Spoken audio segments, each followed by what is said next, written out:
మేషరాశి వారు జూలై నెల ఫలితాలను గనక చూసుకుంటే వీరికి అన్ని విధాల ముందడుగు వేసే పరిస్థితులు చాలా బాగున్నాయని చెప్పుకోవచ్చండి. అయితే మాసారంభంలో కొంత చికాకులు ఉంటాయి.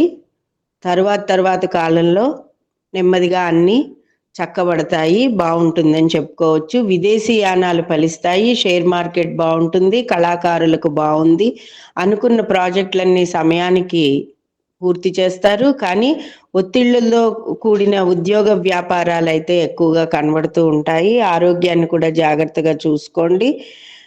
తలపెట్టిన పనులన్నీ కూడా సకాలంలో పూర్తి చేస్తారు. అన్ని వృత్తుల వారికి కూడా ఉద్యోగ విషయాల్లో ముందంజ కనబడుతూనే ఉంటుంది, కానీ ఒత్తిడిగా ఉంటుంది. కాబట్టి నారసింహస్వామిని గుడిని దర్శనం చేసుకోవడం వల్ల, ఉగ్రం వీరం మహావిష్ణుం జ్వలంతం సర్వతోముఖం చదువుకోవడం వలన, అలాగే ప్రతినిత్యం సూర్యనారాయణమూర్తికి నమస్కారాలు చేసుకోవడం వలన అన్ని విషయాలలోనూ కూడా మీరు ముందంజలో ఉంటారు.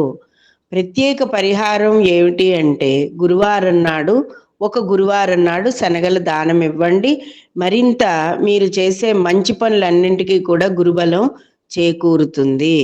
ఇక సంతాన విషయంలో మాత్రం కొంత ఆలోచన ఎక్కువవుతూ ఉంటుంది. ఆలోచనలతో పాటు వారికి సదుపాయాలు కూర్చడానికి కావలసిన ప్రణాళికల్లో కూడా ఎక్కువగా ఆలోచించడం వలన కూడా కొంత సమయాన్ని అనవసర వృధా చేసుకోవడం కూడా అవుతూ ఉంటుంది. ప్రతి చిన్న పనికి కూడా అధిక శక్తిని వినియోగిస్తూ ఉంటారు.